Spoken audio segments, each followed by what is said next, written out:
네, 코로나19로 인해서 그 받은 피해는 참으로 엄청납니다.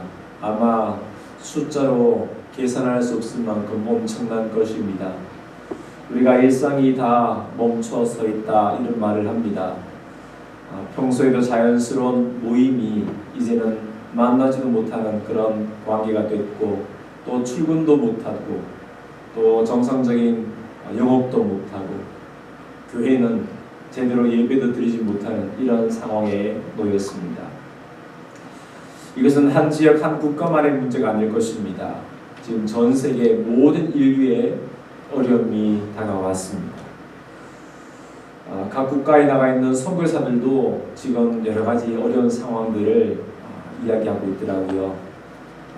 공항은 폐쇄되고, 또 이동을 못하게 다 금지시키고, 또 학교도 운영 못하고, 예배도 못 드리고, 그 시설들이 오히려 사람들을 수용하는 그런 시설로도 이용되고 있고, 참 어려운 상황에 놓였다고 하는 말들을 소식을 듣습니다. 이 언제 끝날지 누구도 알 수 없습니다. 조만간 끝나게 될 거다 그렇게 말한 사람도 있고, 아마 연말까지는 갈 거다 이렇게 말한 사람들도 있습니다. 언제 끝날지 우리가 예상을 할 수가 없습니다. 아마 곳곳에서 탄식하는 소리가 들려옵니다. 또 가족을 잃은 사람들의 그 눈물과 고통을 우리가 듣게 됩니다. 교육부는 이제 학교의 개학 여부를 또 신중히 검토하고 있다고 해요. 아마 내일이나 모레 중으로 발표할 텐데 4월에 개학을 해야 될지 아니면 이번 학기는 또 멈춰야 될지 지금 논의 중에 있다고 합니다. 또 정부에서는 이 교회와 종교단체의 그 집회를 자제해달라고 계속 요청하고 있습니다. 그래서 어떤 분들은 이 정부가 종교를 탄압하고 있다 이렇게 말하시는 분들도 있더라고요. 하지만 정말 우려가 되는 것들이 있습니다. 이 코로나19로 인해서 우려되는 것들이 무엇이 있을까요? 이 교회에서 모이지 못하는 기간이 길어질수록 우리는 주님과 어떤 관계를 맺고 살아가는가 하는 것입니다. 그래도 매주일마다 또 수요일, 새벽기도, 금요기도 이렇게 시간 날 때마다 모여서 함께 기도하고 예배하고 교제하고 했는데 이런 일상들이 다 이제 멈춰버리지 않습니까? 물론 인터넷으로 예배 드리시는 분들이 있지만, 그러나 이 기간이 점점 길어지면 길어질수록 참 사람들의 마음은 점점 적응해 간다 이런 생각이 듭니다.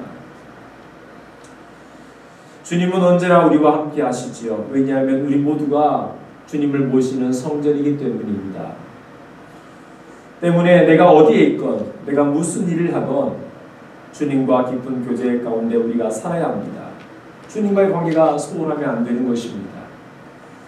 눈에 보이지 않기에, 우리가 주님의 말씀이 귀에 들리지 않기에 더욱 주님께 집중해야 하고, 주의 말씀에 우리가 귀를 기울여야 하고 주님을 바라봐야 하는 것입니다. 또 우려되는 것이 무엇이 있을까요? 다시 일상이 회복한 후에 교회는 어떻게 될까 하는 것을 생각해 보게 됩니다. 물론 이렇게 각각 예배해야 하는 모습이 다 다르지만 그러나 우리가 예배를 드리고 있습니다. 그런데 혹 예배, 공동체 예배, 함께 드리는 예배를 소홀히 하진 않을까? 굳이 교회 가지 않아도 그냥 가정에서 예배 드리고 어디 인터넷으로 예배 드리면 되지, 꼭 교회 가서 예배 드리지 않아도 되는 것은 아닌가, 이런 생각을 혹 하게 될까봐 하는 우려를 하는 것입니다. 그리고 다시 모였을 때에 우리가 함께 예배를 드리고 식사를 하고 모임을 하고 할 것입니다. 그런데 그때 우리는 또다시 모여서 지내다 보면 교인들끼리 또 서로 불화하기도 하고 또 말다툼하기도 하고 싸우기도 합니다. 그것 때문에 어떤 사람들은 시험이 들었다, 또 더 이상 함께하지 못하겠다, 이런 말들도 나오지요. 정말 서로 판단하고 미워하고 수근수근한다면 다시 모여서 예배를 드린다는 그 의미가 어디에 있겠습니까? 하나님께서 기뻐하지 않으실 일입니다. 우리가 지금 다시 모여서 예배드리기를 간절히 바라고 있지만, 그러나 또다시 모였을 때 우리가 옛 모습처럼 그냥 똑같이 또 경쟁하고 싸우고 돌아간다면 다시 모여서 드리는 그 예배가 무엇이 의미가 있겠냐는 것입니다. 때문에 이 시기를 우리는 자신의 영적인 성수, 인격적인 성숙의 기간으로 삼아야 하는 것입니다. 또 하나 우려가 되는 것은 교회는 사회로부터 어떤 평가를 듣게 될 것인가 하는 것입니다. 지금 교회를 향한 대중들의 시선은 결코 좋지 않다는 것을 여러분도 잘 아실 것입니다. 물론 교회가 코로나19의 근원지가 아닙니다. 그럼에도 불구하고 마치 교회가 문제인 것처럼 지금 많은 사람들은 생각을 하고 있습니다. 하지만 크리스티안 그레고아라는 사람이 이렇게 말을 했습니다. 예배드린다면, 죽인다고 누가 여러분에게 목에 칼을 대어 드린다면 목숨 걸고 예배하는 것이 바른 믿음이요 바른 삶이다. 그러나 예배하는 모임이 칼이 되어 이웃의 목숨을 위태롭게 하면 모이지 않는 것이 바른 믿음이요 바른 삶이다. 이렇게 이야기를 합니다. 누가 칼을 대고 너 예수 믿을 거냐 안 믿을 거냐 그렇게 말할 때 우리는 끝까지 믿음을 지켜야 합니다. 그것이 신앙이죠. 그러나 교회가 우리의 예배하는 이 모임이 많은 사람에게 고통이 되고 혹시 그들에게 칼이 된다면 오히려 모이지 않는 것이 신앙일 것이다. 이렇게 우리에게 가르치고 있습니다.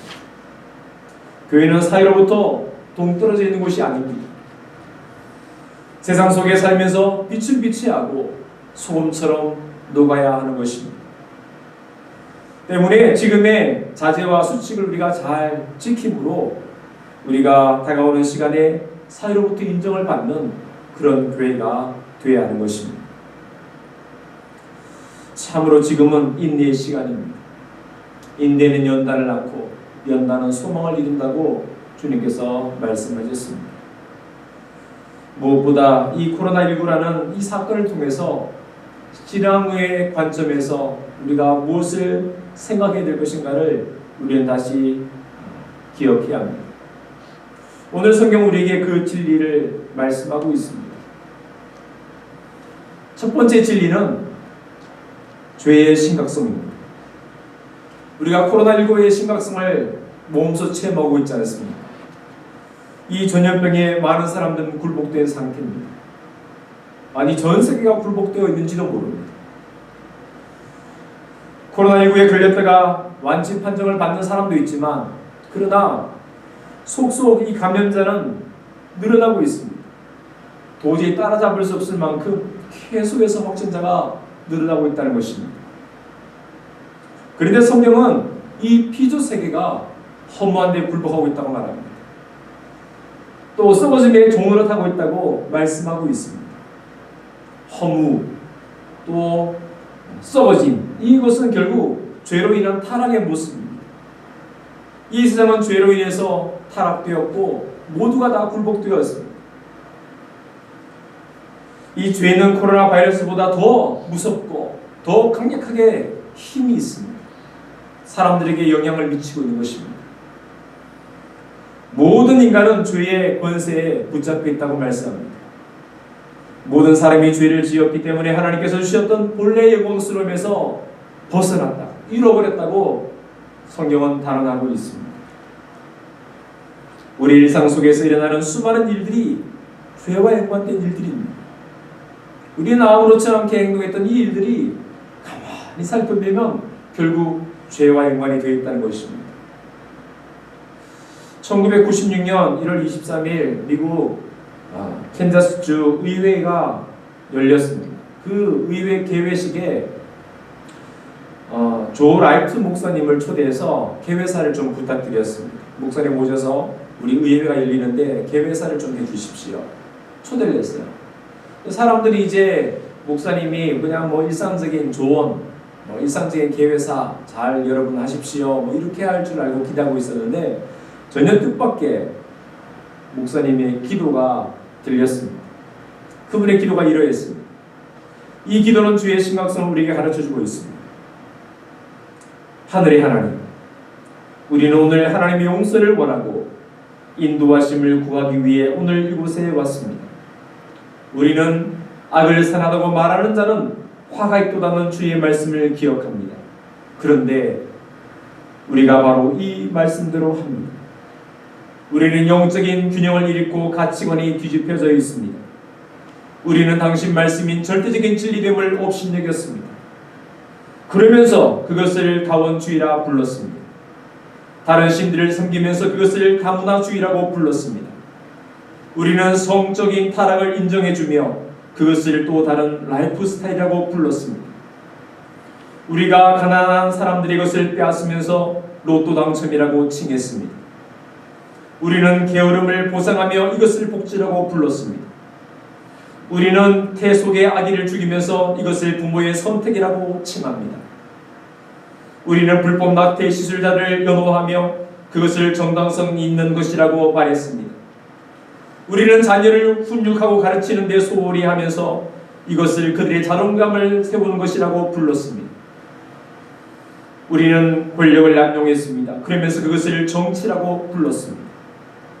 우리는 공금을 횡령했습니다. 그러면서 필수 경비라고 말했습니다. 우리는 뇌물을 제도화시켜 놓고서는 그것을 직위의 달콤함이라고 불렀습니다. 우리는 우리 이웃의 소유를 탐냈습니다. 그리고 이것을 야망이라고 불렀습니다. 우리는 경건치 않은 삶과 포르노로 우리의 공기를 더럽혀 놓고 나서 이것을 표현의 자리라고 불렀습니다. 우리는 우리 조상들이 오랫동안 존중받은 가치들을 녹록해 놓고서 이것을 개화라고 말했습니다. 오 하나님, 우리를 살펴보소서. 이제 우리의 마음을 알아주십시오. 그리고 이 모든 죄로부터 우리를 씻으시고 우리를 자유롭게 주소서. 아멘. 일상적인 수많은 일들, 그냥 아무렇지 않게 했던 이 모든 일들이 결국 가만히 들여다보니 죄와 관계된 일들입니다. 지금 얼마나 많은 사람들이 전염병으로 고통을 받고 있습니다. 통계를 봤더니 미국에서는 11만 명이 넘었습니다. 전 세계적으로도 61만 명이 넘는 사람들이 확진 판정을 받았고 사망자가 28,600명이 넘습니다. 지금도 계속해서 미국, 유럽, 인도, 아프리카 전 세계적으로 계속해서 확진자가 늘어나고 있습니다. 그런데 세상은 죄와의 거리두기, 죄의 강력한 자제를 요구하고 있지 않습니다. 질병은 자체적으로 거리를 두라, 자제해라 말하면서 더 심각한 죄에 대해서는 거리를 두라고 자제하라고 말하지 않습니다. 오히려 부추기고 있는 거죠. 죄는 우리에게 무감각함을 가져옵니다. 일상에서 일어나는 수많은 일들, 수많은 범죄에 대해서 아무런 심각성을 깨닫지 못하게 하는 것입니다. 그리고 그 전염성은 너무나 빠르고 커서 전 인류 모든 오고 오는 세대까지 영향을 미치게 되는 것입니다. 모두를 다 감염시키는 거예요. 우리는 지금 그 죄의 바이러스에 감염되어 있습니다. 우리는 온갖 변명을 대면서 마치 아무것도 아닌 것처럼 유혹하지만 그러나 죄는 우리 모두를 자기 앞에 굴복시키고 있습니다. 그래서 마침내 죄의 삭선 사망이라는 그 절대 진리 앞으로 우리를 이끌고 가고 있습니다. 그래서 오늘 말씀처럼 모든 피조 세계가 고통하고 있다고, 탄식하고 있다고 말씀하고 있습니다. 그런데 우리가 기억해야 할 것이 있습니다. 바로 하나님의 주권하에 있다는 것입니다. 이 모든 것이 다 하나님의 주권하에 있다고 말씀합니다. 오늘 말씀에 오직 굴복하게 하시는 이로 말미암음이라 말씀합니다. 굴복하게 하시는 이로 말미암음. 지금 코로나19가 전 세계를 뒤덮고 있지만 이건 역시 하나님의 주권 아래에 있는 것입니다. 아무리 악이 강하고 그 전염성이 크고 그 영향이 크다 할지라도 그건 역시 하나님의 주권 아래에 있습니다. 하나님께서 작정해 주신 그 기간 내에 있다는 것입니다.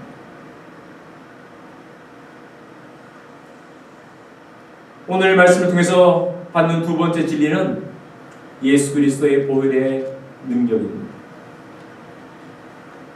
지금 코로나19가 아무리 강력하지만 결국 인류는 이 질병을 이겨낼 것입니다. 많은 국가에서 전문가들이 백신을 만들기 위해서 온 힘을 다하고 있습니다. 그리고 반드시 백신을 개발해서 이 바이러스로부터 우리가 승리하게 될 것입니다.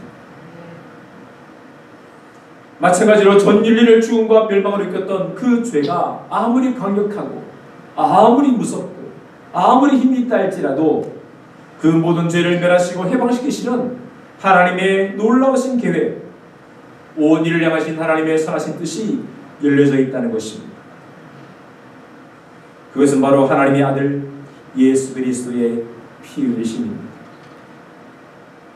예수님께서 이 세상에 오신 목적이 바로 우리를 죄로부터 구원하시기 위해서 오신 것입니다. 율법에 의하면 거의 모든 것이 다 피로써 깨끗하게 되며 피 흘림이 없으면 죄의 용서가 없다라고 말씀하셨습니다. 죄는 반드시 형벌이 따르게 됩니다. 죄로 인해 우리의 잃어버렸던 생명을 다시 찾기 위해서는 반드시 피 흘림이 있어야 한다는 것입니다. 왜냐하면 피는 생명이기 때문입니다. 그래서 예수님은 마지막 제자들과 성만찬하시면서 이렇게 그들에게 말씀하셨습니다. 이것은 죄의 사함을 얻게 하려고 많은 사람을 위하여 흘리는 바 나의 피 곧 언약의 피니라. 죄의 사함을 얻기 위해서는 반드시 피를 흘려야 한다는 것입니다. 인류는 아담이라는 대표의 범죄로 모두가 죄 가운데 빠졌습니다. 그의 우선 모두는 다 죄에서 태어났고 죄로 인해 살다가 죄 가운데 죽는 것이 우리의 인생입니다. 죄의 종으로 살아야만 하는 것이죠. 하지만 그 아담보다 크신 하나님의 아들 예수 그리스도께서 죄의 나무에 달려 피 흘리심으로써 우리 모두가 죄로부터 자유롭게 된 것입니다. 주의 보혈 능력이 있도다. 그의 피 믿우. 주의 보혈 그 어린 양의 매우 귀중한 피로다. 우리가 찬송을 하지 않습니다. 주의 보혈 능력이 있도다. 그 어떤 죄도 그 어떤 절망과 죽음도 다 이겨내시고 우리에게 해방을 주시고 자유를 주시는 예수 그리스도의 그 보혈의 피가 능력이 있다고 우리는 찬송을 합니다. 모든 정욕과 죄의 힘을 이기는 그 능력은 내가 타고내서도 아닙니다. 내가 의로워서도 아닙니다. 오직 예수 그리스도의 보혈의 능력으로 인한 것입니다. 그 피를 믿는 자, 그 피를 의지하는 자는 죄의 권세로부터 자유롭게 되는 것입니다. 죄는 여전히 우리를 위협하고 있고 그 권세 아래로 우리를 끌고 가고 있습니다. 하지만 주님의 보혈의 능력을 믿고 의지하는 우리는 더 이상 죄 가운데 빠지지 않습니다. 그 죄가 우리를 어찌할 수 없습니다. 우리는 승리자고 우리는 자유자이기 때문입니다. 죄의 권세를 깨뜨리시고 승리하신 예수 그리스도의 보혈의 능력이 마침내 우리를 승리케 주실 줄 믿습니다. 이 강력한 백신의 개발로 코로나19가 종식되듯이 예수 그리스도의 피 흘리심으로 우리 모두는 죄에서 자유함을 얻어 승리의 찬송을 부르게 되는 것입니다. 그것은 한 번의 효과로 끝난 것이 아닙니다. 영원한 자유와 영원한 해방입니다. 코로나19가 끝나서 이제 모든 질병은 다 치유되지만 이걸로 끝나지 않을 것입니다. 또 다른 전염병은 또 언제든지 생겨납니다. 그러면 또 사람들은 고통을 겪겠죠. 그러나 예수 그리스도를 통해서 주시는 그 구원의 은혜, 그 보혈의 능력은 영원토록 우리에게 자유와 기쁨과 해방을 주시는 것입니다. 오늘 말씀을 통해서 세 번째 주시는 진리는 사랑의 나눔입니다. 주님의 피 흘리심, 그 보혈의 능력은 너무도 커서 모든 죄를 다 사하시고 우리에게 자유와 해방을 주셨지만 사람들 그것을 모른다는 것입니다. 그래서 여전히 죄의 권세에 묶여 살고 있습니다. 질병과 죽음에 대한 두려움 가운데 살고 있습니다. 온갖 고통과 어려움 속에서 기쁨을 상실하고 있습니다. 앞날에 대한 두려움, 미래에 대한 걱정으로 삶의 목적, 그 방향을 잃어버리고 있습니다. 수많은 염려와 스트레스로 그들은 소망을 갖지 못하고 있습니다. 우리가 해야 할 일이 무엇입니까? 바로 주의 권세를 깨뜨리신 주님의 그 십자가, 그 보혈의 능력을 전파하는 것입니다. 이것은 주님의 사랑을 나누는 일입니다.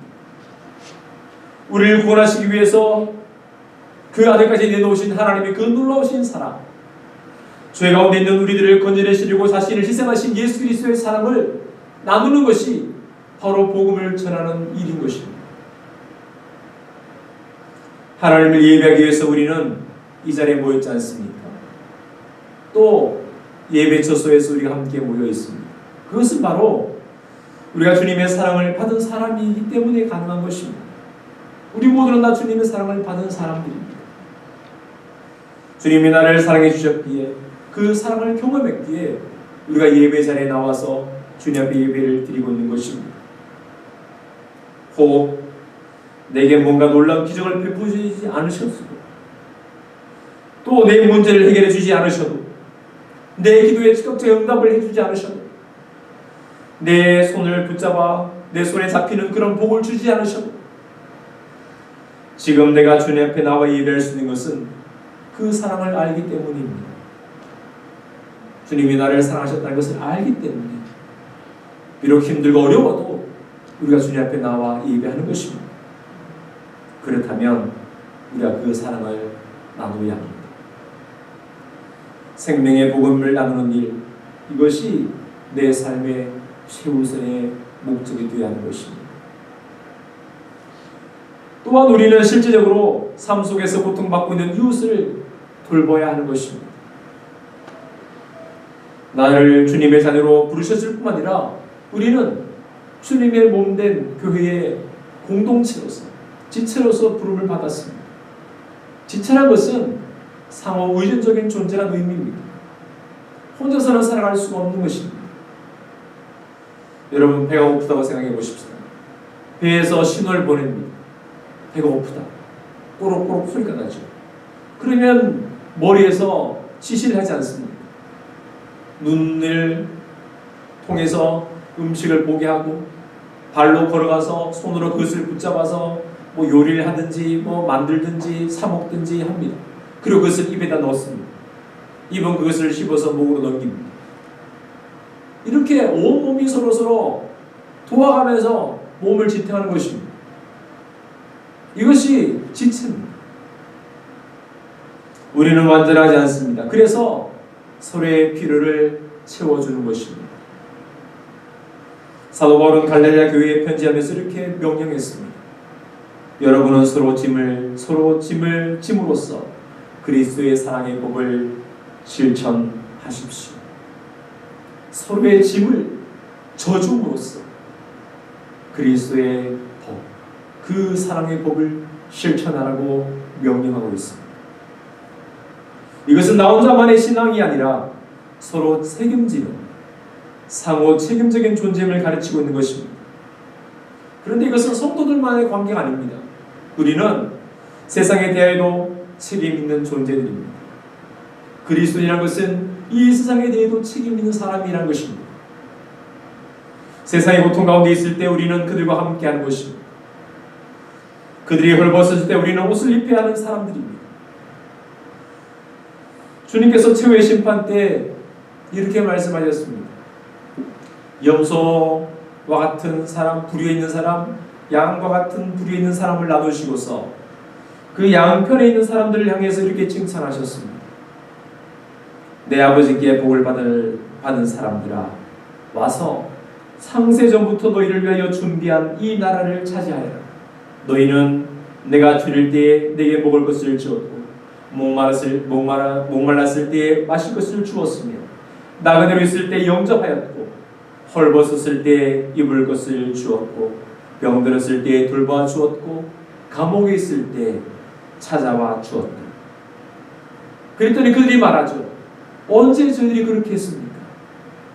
그때 주님이 다시 말씀하셨습니다. 너희가 여기 내 형제 자매 가운데 지극히 보잘것없는 사람 하나에게 한 것이 곧 내게 한 것이다.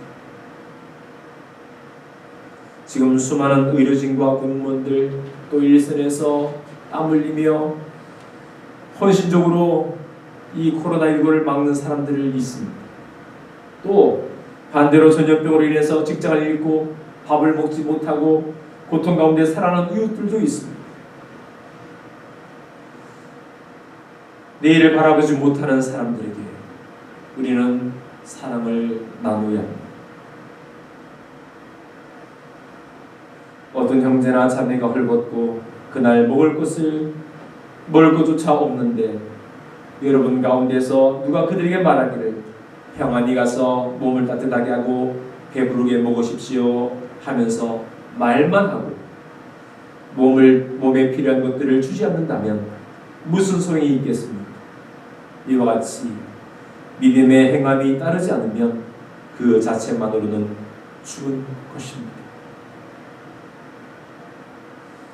우리가 분명한 행동이 없을 때 하나님의 말씀은 우리에게 경고하고 있습니다. 그것은 죽은 믿음입니다. 살아있는 믿음이 아니라 그 자체는 이미 죽어 있다는 것입니다. 이웃을 돌보는 책임, 이것은 우리가 예수님을 본받아서 세상에 대해 주님의 제자로 살아간다는 의미일 것입니다. 지금 고통을 받고 있는 이웃들에게 우리의 정성을 담아 그들을 돕는 일, 그것은 바로 결코 작은 일이 아닙니다. 그것은 바로 주님을 섬기는 일이고 주님을 대접하는 일인 것입니다. 사랑하는 성도 여러분, 우리는 참으로 지금 어려운 시기를 보내고 있습니다. 그렇기 때문에 인내가 필요합니다. 하지만 조금만 있으면 다 지나갈 것입니다. 이 코로나19의 확산을 보면서 우리가 두려워할 것을 있을 것만 아니라 그보다 죄의 확산을 더 두려워해야 하고 더 우리는 심각하게 생각해야 합니다. 병인은 반드시 치료하기 나와서 질병을 이기듯이 예수 그리스도의 그 보혈의 능력이 모든 죄와 죽음에서 해방시키시고 우리를 자유롭게 해주실 것입니다. 우리는 죄로 인해서 고통받는 이웃들을 복음의 능력으로서 그리스도의 사랑을 베푸는 일로서 그들을 섬겨야 하는 것입니다. 무엇보다 고통스러운 삶을 살고 있는 이웃들에게 따뜻한 사랑을 나누는 일, 이것이 필요한 때입니다. 우리의 정성을 모아 그들에게 주님의 사랑을 전하십시오.